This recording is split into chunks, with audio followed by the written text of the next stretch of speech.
ಬಂಜಾರ, ಬೋವಿ, ಕೊರಚ ಮತ್ತು ಕೊರವ ಮೀಸಲಾತಿ ಒಕ್ಕೂಟದ ವತಿಯಿಂದ ನಡೆಯುವ ಮೀಸಲಾತಿ ನ್ಯಾಯಕ್ಕಾಗಿ ಬೆಂಗಳೂರು ಚಲೋ ಈ ಹೋರಾಟದಲ್ಲಿ ಭಾಗವಹಿಸಿ ಮನವಿಯನ್ನ ಸ್ವೀಕರಿಸುವ ಬಗ್ಗೆ ಇದನ್ನ ಮುಖ್ಯಮಂತ್ರಿಗಳಿಗೆ ಕೊಟ್ಟಿದ್ದು ಎಲ್ಲರಿಗೂ ಒಪ್ಪಿಗೆ ಇದೆಯಾ? ಒಪ್ಪಿಗೆ ಒಪ್ಪಿಗೆ ಒಪ್ಪಿಗೆ. ಏನ್ ಬರ್ತಿದ್ದೀವಿ ಅಂದ್ರೆ ಬಂಜಾರ, ಬೋವಿ, ಕೊರಚ, ಕೊರವ ಸಮುದಾಯಗಳು ಶತಮಾನಗಳಿಂದ ಶೋಷಣೆಗೆ ಒಳಗಾಗಿರುವ ಸಮುದಾಯಗಳು. ಬ್ರಿಟಿಷರು ಈ ಸಮುದಾಯಗಳನ್ನು ಕ್ರಿಮಿನಲ್ ಟ್ರೈಬ್ ಎಂದು ಘೋಷಿಸಿ ಇವರನ್ನು ಸಾಮಾಜಿಕ, ಶೈಕ್ಷಣಿಕ ಹಾಗೂ ವೈಯಕ್ತಿಕವಾಗಿ ಕ್ರೂರವಾಗಿ ಶೋಷಿಸಿದ್ದರು. ಇದರಿಂದ ಸಮಾಜದ ಮುಖ್ಯವಾಹಿನಿಯಿಂದ ವಂಚನೆಗೊಳಗಾಗಿ ತೀವ್ರವಾದಂತಹ ನೋವನ್ನು ಅನುಭವಿಸಿದ್ದರು. ಹಿಂದಿನ ಸರ್ಕಾರ ಈ 4 ಸಮುದಾಯಗಳಿಗೆ ಪ್ರತ್ಯೇಕವಾದ ವರ್ಗವನ್ನು ಸೃಷ್ಟಿಸಿ 4.5% ಮೀಸಲಾತಿಯನ್ನು ಶಿಫಾರಸು ಮಾಡಿತ್ತು ಹಾಗೂ ಅಲೆಮಾರಿಗಳಿಗೆ ಪ್ರತ್ಯೇಕವಾಗಿ 1ರ ಮೀಸಲಾತಿಯನ್ನು ಶಿಫಾರಸು ಮಾಡಿತ್ತು. ನಂತರದಲ್ಲಿ ಅಸ್ತಿತ್ವಕ್ಕೆ ಬಂದ ಕಾಂಗ್ರೆಸ್ ಸರ್ಕಾರವು ಹಿಂದಿನ ಮಾಧುಸ್ವಾಮಿ ಅವರ ಉಪ ಸಮಿತಿಯ ಶಿಫಾರಸನ್ನು ಕೈಬಿಟ್ಟು ನ್ಯಾಯಮೂರ್ತಿ ನಾಗಮೋಹನ್ ದಾಸ್ ನೇತೃತ್ವದ ಸಮಿತಿಯನ್ನು ರಚನೆ ಮಾಡಿತು. ನಂತರ ನಾಗಮೋಹನ್ ದಾಸ್ ಸಮಿತಿಯ ಶಿಫಾರಸನ್ನು ಕೈಬಿಟ್ಟು ಸಚಿವ ಸಂಪುಟ ಸಭೆಯಲ್ಲಿ ಮೇಲಿನ 2 ಪ್ರವರ್ಗ ಗುಂಪುಗಳನ್ನು ಒಗ್ಗೂಡಿಸಿ ಅಂದ್ರೆ 4.5+1 ಅನ್ನು ಒಗ್ಗೂಡಿಸಿ ಎಷ್ಟಾಗಬೇಕಿತ್ತು? 5.5 ಆಗಬೇಕಿತ್ತು. ಕೇವಲ 5ರಷ್ಟು ಮಾತ್ರ ಮೀಸಲಾತಿಯನ್ನು ಒದಗಿಸಿರುವುದು 4 ಸಮುದಾಯಕ್ಕೆ ಮಾಡಿರುವ ಘೋರ ಅನ್ಯಾಯವಾಗಿದೆ. ಇದನ್ನು ಒಪ್ತೀರಾ? ಒಪ್ಪಲ್ಲ ಒಪ್ಪಲ್ಲ ಒಪ್ಪಲ್ಲ ಒಪ್ಪಲ್ಲ. ನಾವು 5 ಮೀಸಲಾತಿಯನ್ನು ಒಪ್ಪೋದಕ್ಕೆ ಸಾಧ್ಯ ಇದೆಯಾ? ಸಾಧ್ಯ ಇಲ್ಲ, ಸಾಧ್ಯ ಇದರ ಇಲ್ಲ, ವಿರುದ್ಧ ಸಾಧ್ಯ ಇಲ್ಲ. ನಾವು ಹೋರಾಟ ಮಾಡಲೇಬೇಕು ಅಲ್ವಾ? ಹೌದು ಹೌದು ಹೌದು. ಹಾಗಾಗಿ ನಮ್ಮ ಬೇಡಿಕೆ ಏನು ಅಂದ್ರೆ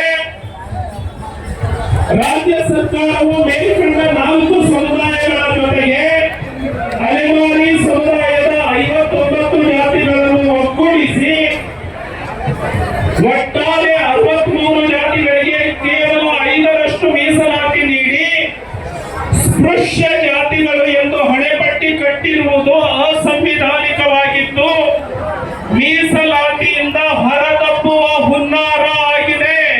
ಇದನ್ನ ವಿರೋಧಿಸಬೇಕು, ವಿರೋಧ ಮಾಡಬಾರ್ದು.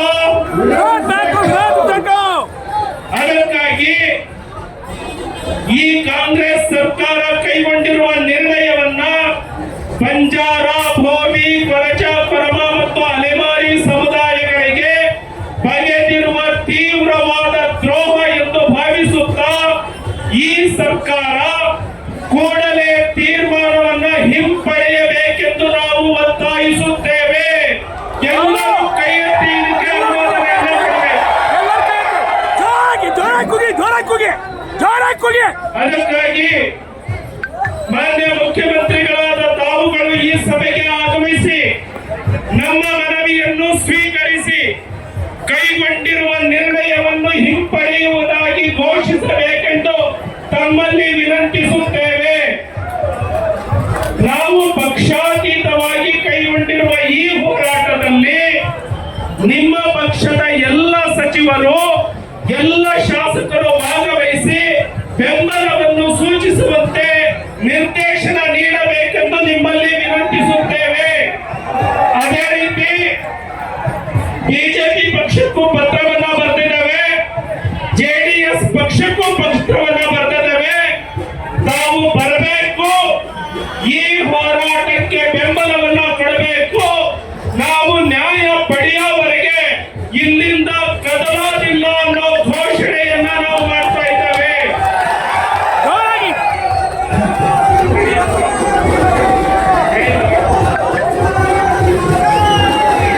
ಹಾಗಾಗಿ ಎಲ್ಲರೂ ಕೂಡ ಈ ರೋಡ್ ಬಂದಾಗಿದೆ, ಆ ರೋಡಲ್ಲೇ ಎಲ್ಲರೂ ಕೂತ್ಕೊಳ್ಬೇಕು.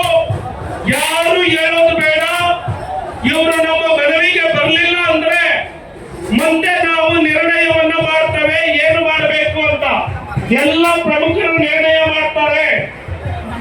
ಮಾನ್ಯ ಶಾಸಕರುಗಳು ಮಾತಾಡ್ತಾರೆ, ಮಾಜಿ ಶಾಸಕರುಗಳು ಮಾತಾಡ್ತಾರೆ, ಪರಮ ಪೂಜ್ಯ ಸ್ವಾಮೀಜಿ ಅವರು ಮಾತಾಡ್ತಾರೆ. ಎಲ್ಲರ ಮಾತನ್ನ ಶಾಂತವಾಗಿ ಕೇಳಬೇಕು ಅಂತ ಹೇಳ್ತಾ ಮಾಧ್ಯಮದವರಿಗೆ ವಿನಂತಿಯನ್ನ ಮಾಡ್ತೇವೆ. ರಾಜ್ಯದ ಮಟ್ಟಕ್ಕೆ ಈ ಸುದ್ದಿಯನ್ನ ನೀವೆಲ್ಲರೂ ಕೂಡ ಕಳಿಸಬೇಕು ಅಂತ ವಿನಂತಿಯನ್ನ ಮಾಡ್ತಾರೆ.